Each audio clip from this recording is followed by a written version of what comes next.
Hello members, market कल कैसा रह सकता है? देखो, हम लोग यहाँ पे डिस्कस करने वाले हैं।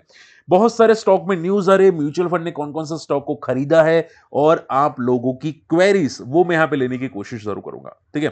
एंड देखो, मैंने अभी दो यहाँ पे मैंने एक वीडियो बनाया था कि गोल्डन क्रॉसओवर, कौन सा स्टॉक गोल्डन क्रॉसओवर क्रॉस करे, उसका मीनिंग क्या है, मुझे कमेंट जरूर करना है यहाँ पे। ठीक है, कि कौन सा स्टॉक गोल्डन क्रॉसओवर को क्रॉस करता हुआ दिखाई दिया। तो आप देखोगे यहाँ पे 200 ईएमए क्रॉस करना इज अ गोल्डन क्रॉसओवर। अब इसी देखो, एक्चुअल में डेफिनेटली ये मीनिंग नहीं होता। मैं अगर वन वर्ड आंसर करूं, गोल्डन क्रॉसओवर उसको बोलते हैं कि जब भी 50 मूविंग एवरेज, आप देखोगे यहां पे सी गोल्डन क्रॉसओवर मीन का ये होता है कि 50 day simple moving average cross करता है जब भी 200 मूविंग एवरेज को अपसाइड पे। ठीक है, तो उसको बोला जाता है गोल्डन क्रॉसओवर। ये गोल्डन क्रॉसओवर डेफिनेटली वर्क करता है क्रिप्टो के अंदर भी, और जो स्टॉक मार्केट है उसके स्टॉक में भी वर्क करता है। ठीक है, यानी कि क्या करना है, देखो यहां पे एक्सपोनेंशियल मूविंग एवरेज है, मान लो आप सिंपल मूविंग एवरेज ले लो। ठीक है, आप देखोगे यहां पे सबसे पहला मूविंग एवरेज कौन सा है, 20 का है। आपको 20 नहीं देखना है, आपको 50 वाला देखना है, 100 को भी नहीं देखना है और 200 को देखना है।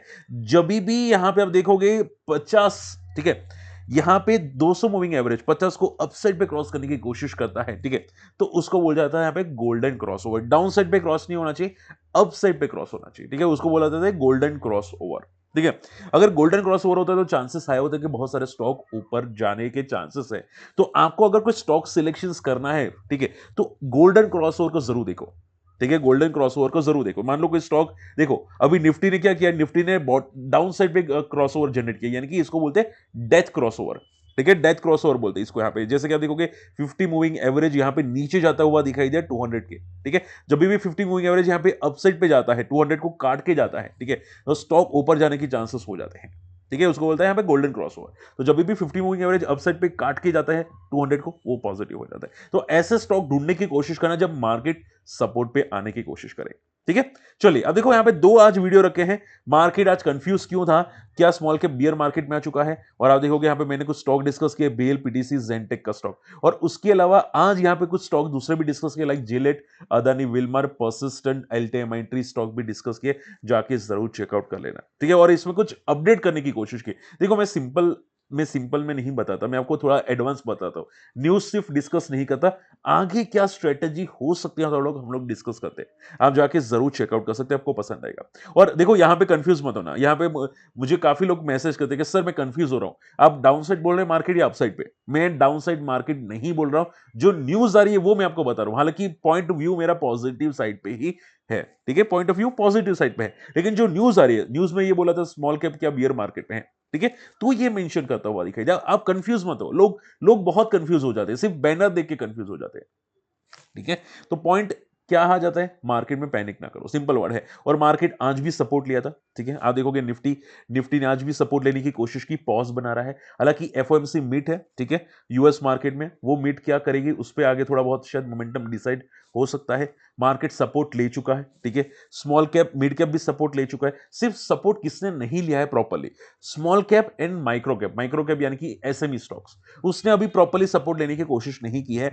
मिड कैप सपोर्ट ले चुका है, क्लियर कट आज भी सपोर्ट पे है। ठीक है, निफ्टी भी सपोर्ट ले चुका है। बैंक निफ्टी तो पहले से सपोर्ट पे ही था, वो तो भाई अपने मोड में है, वो नीचे नहीं जा रहा है। ठीक है, वो सपोर्ट पे ही है। ठीक है, तो मार्केट में पैनिक करने की कोशिश मत करो। सेकंड पॉइंट, अब मार्केट कल क्या जा सकता है, तो आप ये समझो मार्केट यहां पे एक बेस बना रहा है। ठीक है, जैसे ही मार्केट 30,000 को मोमेंटम करेगा, ब्रेकआउट करेगा, मार्केट कल पॉजिटिव साइड पे जाने की कोशिश करेगा, और यहां से एक ब्रेकआउट आएगा जो 23,200 तक क्लिक की जा सकता है मार्केट को। तो आप ये समझो स्टेबल ओपन होगा। मैंने आपको कल क्या बताया था, स्टेबल ओपन होगा तो बॉटम जाएगा और सेकंड हाफ में रिकवर करेगा, और आप देखोगे सेकंड हाफ में रिकवर किया। कल कल अगर मार्केट स्टेबल ओपन हुआ तो हाई चांसेस है कि यहां पे सपोर्ट लेके ब्रेकआउट करेगा मॉर्निंग में फर्स्ट हाफ में। अगर गैप अप ओपन हुआ तो भी ब्रेकआउट करेगा फर्स्ट हाफ में, लेकिन अगर गैप डाउन ओपन हुआ तो फिर प्रॉब्लम क्रिएट करेगा, तो फिर कंफ्यूज करेगा मार्केट हम लोगों को, आप लोगों को, ट्रेडर को, इन्वेस्टर को, दोनों को कंफ्यूज करेगा। ठीक है, क्योंकि अगर गैप डाउन ओपन होगा तो फिर क्या करेगा, क्या भाई इसको नीचे जाना है या फिर सपोर्ट लेना है, वो कंफ्यूज करेगा। बात समझ में आ रही है? ठीक है, ये सेम चीज आपको बैंक निफ्टी में दिखाई दे सकती है। बैंक निफ्टी हालांकि ज्यादा फॉल नहीं हुआ तो इसमें ज्यादा पॉजिटिव मत देखना, वो साइडवेज है बैंक निफ्टी। ठीक है, इसको ज्यादा फोकस मत कीजिएगा। एफआई की खरीदारी है, बहुत सारे लोगों ने बताया कि सर एफआई की खरीदारी ब्लॉक डील की वजह से, जिसकी ब्लॉक डील एयरटेल में हुई थी, वो डेफिनेटली सही बात है, मैं आपको अपडेट करूंगा। एफआई की खरीदारी ब्लॉक डील की वजह से है। ठीक है, लेकिन पैनिक करने की कोशिश मत करो। ओके, एफ आज देखोगे यहाँ पे फेड की पॉलिसी अब देखो आ सकती है, यहाँ पे दिखते हैं यहाँ पे क्या होता है कि क्या कुछ इंपॉर्टेंट अपडेट्स आती है, क्या ट्रम्प के टैरिफ में कुछ अपडेट्स आती है, वो भी फोकस करना पड़ेगा। अगर ट्रम्प के टैरिफ में कुछ अपडेट्स नहीं आती है तो भी मार्केट पॉजिटिव ले सकता है। वेदांता, वेदांता आप देखोगे यहाँ पे डीमर्जर का प्लान आ रहा है। आई थिंक देखो वेदांता के लिए एक पॉजिटिव बात है कि डीमर्जर का जो प्लान है वो शायद स्टॉक में वैल्यू अनलॉकिंग कर सकता है। ठीक है, वेदांता अगर स्टॉक बात करें यहाँ पे 400 पे ट्रेड करा है, 13 की पी पे ट्रेड करा है। ठीक है, स्टॉक के रिजल्ट काफी अच्छे आए थे इसके, और काफी सस्टेनेबल रिजल्ट आ रहे हैं स्टॉक के, वो काफी हद तक पॉजिटिव है। ओके, तो वेदांता स्टॉक काफी सस्टेन करा है और डिविडेंड काफी अच्छा पे आउट करा है। आप ये समझो, अगर वैल्यू अनलॉकिंग होती है तो स्टॉक में थोड़ी सी पॉजिटिविटी हो सकती है। ठीक है, अगर वैल्यू अनलॉकिंग होती है तो। अब जनवरी में कौन कौन सा म्यूचुअल फंड ने स्टॉक को बाय किया, आप रडार पे रखिएगा। सबसे पहला जो स्टॉक बाय किया वो है बीएससी। आप देखोगे फॉलिंग मार्केट में बीएससी स्टॉक नहीं गिर रहा है। ठीक है, कुछ सोचो, ध्यान से सोचो कि कौन कौन सा स्टॉक नहीं गिर रहा है, कौन कौन सा स्टॉक सस्टेन करे, कौन सा स्टॉक नीचे के लेवल से रिकवर करे, वो शायद म्यूचुअल फंड ने बाय किया होगा, वो एक बेनिफिट करवा सकते हैं, उसमें आपका लॉसेस कम हो सकते हैं। ठीक है, तो आप देखोगे बीएससी स्टॉक है, जुबिलेंट फूडवर्क्स है, कोफोर्ज है, बजाज फाइनेंस है, और अदानी विल्मर भी है। जिनको नहीं पता है, अदानी विल्मर भी यहाँ पे म्यूचुअल फंड ने बाय किया था। हालांकि आज अदानी विल्मर है 8% की मोमेंटम है, वो पॉजिटिव है। ठीक है, तो ऐसा लग रहा है कि अदानी विल्मर में भी यहाँ पे कुछ मोमेंटम है। हालांकि मैंने स्क्रीनशॉट नहीं लिया, लेकिन बाय न्यूज कंफर्म है कि म्यूचुअल फंड ने अदानी विल्मर को बाय किया है। ठीक है, अब बात समझ रहे, तो चीजें कुछ सोचा करो, अच्छे क्वालिटी स्टॉक्स म्यूचुअल फंड वाले भी फोकस करते हैं, तो आपको भी फोकस करना चाहिए, रडार पे रखने चाहिए कुछ अच्छे स्टॉक्स।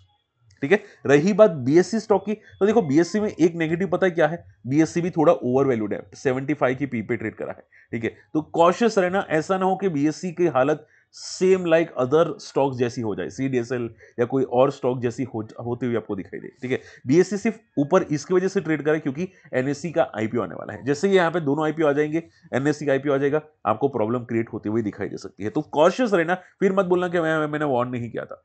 ठीक है, पीरामल फार्मा, पीरामल फार्मा 2 दिन से ऊपर जाता हुआ दिखाई दिया था। ठीक है, आज सपोर्ट ले रहा है, लेकिन एक न्यूज नेगेटिव आई है कि यहाँ पे यूएसएफडी ने यहाँ पे ऑब्जर्वेशन जारी किया, देखोगे इश्यूज जारी किया। ठीक है, तो इनकी फैसिलिटी में कुछ ना कुछ प्रॉब्लम आती रहती है। लाइक जो भी फार्मा स्टॉक्स होते हैं उसमें कुछ ना कुछ रातों रात नेगेटिव न्यूज आ जाती है, तो थोड़ा कॉशियस रहेगा। कल 2-3% शायद ये फॉल कर सकता है पीरामल फार्मा का स्टॉक। अब देखो एयरटेल, एयरटेल में न्यूज क्या आई है, देखो एयरटेल में प्रमोटर ने स्टेक बेचा। ठीक है, अब उसमें खरीदा किसने, तो कि आप देखोगे यहां पे डोमेस्टिक एंड ग्लोबल मार्केट में दोनों ने खरीदा है, म्यूचुअल फंड ने भी और एफआई ने, जी पार्टनर्स फिडिलिटी ने खरीदा है। ये यहां पे ब्लॉक डील का डेटा है। ठीक है, आप देखोगे सी जी पार्टनर्स ने खरीदा है यहाँ पे, और यहाँ पे ऑस्ट्रेलियन सुपर ने भी खरीदा है, कुछ अशोका इंडियन इक्विटी फंड्स ने भी खरीदा है। ठीक है, तो काफी अबू धाबी इन्वेस्टमेंट ने भी खरीदा है। तो एयरटेल में जो खरीदारी आती हुई दिखाई दी है, वो आप देखोगे यहाँ पे एफआई की जो डेटा आते हुए दिखाई दे, वो उसी की वजह से खरीदारी आती हुई दिखाई दी है। ठीक है, यानी कि एफआई इंटरेस्टेड है इंडिया में, ऐसा नहीं कि नहीं है, एफआई इंटरेस्टेड है। और एफआई में सबसे ज्यादा नाम किसका आता है, देखो यहाँ पे एक तो जीक्यूजी पार्टनर्स का नाम आता है। ठीक है, उसके अलावा अबू धाबी इन्वेस्टमेंट अथॉरिटी का नाम आता है, एबीएस कभी कभी यहां पे नाम आ जाता है, एबीएस डायरेक्ट ने भी यहां पे काफी इंडियन में नाम लिखा है। फिडिलिटी मैंने नाम काफी कम सुना है, फिडिलिटी ने का नाम काफी कम सुना है, ये क्या आता है कि नहीं। ठीक है, लेकिन कुछ नाम से जो रेगुलर नाम अपडेट होते रहते हैं।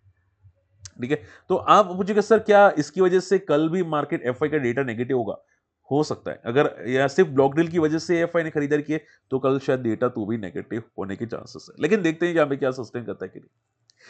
ओके, आज देखोगे टीवीएस सप्लाई चेन ऊपर गया था, उसमें भी ब्लॉक डील हुई और उसमें टीवीएस मोटर के प्रमोटर ने स्टेक खरीदा है। और देखो TVS supply chain stock result कैसे आए थे, देखो यहाँ पे स्टॉक के रिजल्ट कैसे थे। लॉस मेकिंग कंपनी है, क्या रिजल्ट अच्छे आए थे, तो कि नहीं। इसने दिसंबर क्वार्टर में लास्ट टाइम प्रॉफिट किया था, अभी कंपनी ने लॉस किया है, और ईयर टू ईयर प्रॉफिट भी डिक्लाइन होता हुआ दिखाई दिया, ऑपरेटिंग प्रॉफिट। तो चीजें नेगेटिव है, तो टीवीएस सप्लाई चेन कोई एंगल से पॉजिटिव नहीं दिखाई दे रहा। ठीक है, हमेशा इसके रिजल्ट को कंपेयर करो, इसके बोरोइंग को कंपेयर करो, थोड़ा नेगेटिव हो जाता है स्टॉक में।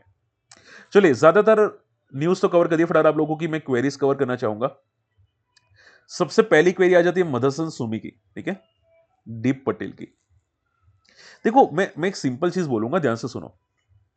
ठीक है, संवर्धन मदरसन, आई थिंक आप यही स्टॉक बता रहे हैं ना, संवर्धन मदरसन। देखो मैं सिंपल बोलता हूं, क्वालिटी स्टॉक्स जो होते हैं ना, अच्छे स्टॉक्स फंडामेंटली जिसका ग्रोथ कंटिन्यू होता है, वो स्टॉक फॉलिंग मार्केट खत्म होने के बाद रिकवर कर लेते हैं। और जैसे कि मैं हमेशा बोलता हूं कि भाई फॉलिंग मार्केट में सबसे पहले कौन गिरेगा? बिल। तो पॉजिटिव मार्केट में अच्छे स्टॉक्स सबसे पहले कौन आते हैं? तो के मदरसन, तेजस नेटवर्क जैसे जैसे स्टॉक्स होते हैं वो क्वालिटी स्टॉक्स होते हैं। क्यों ऐसा क्वालिटी स्टॉक्स? क्योंकि ग्रोथ होती है ऐसे स्टॉक्स में। आप देखोगे यहाँ पे सी रिजल्ट कितना अच्छा ग्रो हो रहा है, आप देख सकते हैं कितना अच्छा ग्रो हो रहा है। तो ऐसे स्टॉक ग्रो होते हैं, तो ऐसे स्टॉक को आपको रडार पे जरूर रखना चाहिए, ठीक है। हालांकि शॉर्ट टर्म का कोई व्यू नहीं होता, शॉर्ट टर्म में मार्केट सपोर्ट ले रहा है, ठीक है। वो टाइम लेगा, ऐसा नहीं कि भाई मतलब रातों रात भागेगा, टाइम लेगा, ठीक है। इसके अलावा स्विगी कैसा है? स्विगी भाई मुझे अभी भी पॉजिटिव नहीं लग रहा, आप अपना पॉइंट ऑफ व्यू रख सकते हैं, ठीक है। मुझे स्विगी में अभी भी थोड़ी प्रॉब्लम्स क्रिएट होती हुई दिखाई दी है, और स्विगी थोड़ा ओवर वैल्यूएशंस पे है, आपको बेटर बहुत सारे स्टॉक मिल सकते हैं, ठीक है। तेजस नेटवर्क भी बॉटम बना रहा था। एज अ डिस्क्लेमर मैंने बीटीएसटी किया है तेजस नेटवर्क में, क्योंकि मुझे लग रहा है कि मार्केट पुल बैक कर रहा है, तो तेजस नेटवर्क शायद पुल बैक कर सकता है। तेजस नेटवर्क भी 20 की पी पे ट्रेड करना स्टार्ट कर चुका है, तो ये भी सस्ता स्टॉक है, फंडामेंटली स्ट्रॉन्ग कंपनी है, तो ये भी पुल बैक करता हुआ दिखाई दे सकता है, ठीक है। इसके अलावा यहां पे बात करें सीडीएसएल, सीडीएसएल में क्या ग्रोथ है अभी?